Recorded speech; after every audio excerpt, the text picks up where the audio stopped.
like you were a former entertainer. How did that influence the planning of the cruise?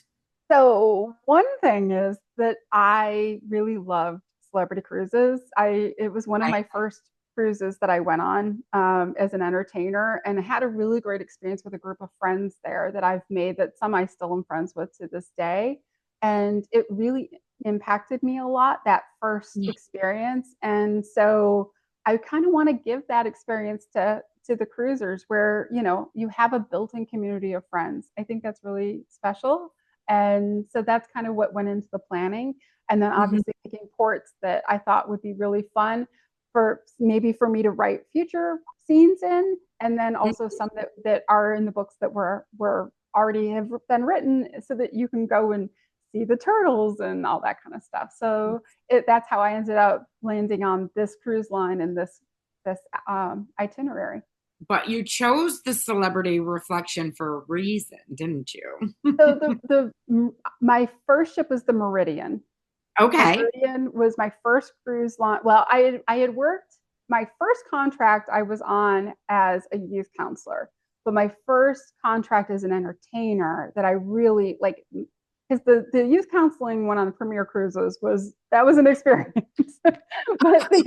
But my first really like happy, like, oh my gosh, like I want to keep doing this, was the Meridian. And so yeah, that's part of how I went. And the reflection is, it's not one of the new huge ships. It's not Hmm. as small as the Meridian was, but I Okay. think it's got that kind of feel of more of like a classic liner, and just really beautiful. So that's part of how I picked it. I just thought that'd be fun. And I think, future cruises, I love Holland America. I love Princess. Oh, I have done okay. the Paul Gauguin to Tahiti. So, I think we're going to do other cruise lines in the future, but I just thought this was like kind of my first real contract as an entertainer, that it would be really fun to have that as our first inaugural cruise. That's awesome. Are there any unique special features about the reflection that we should know about?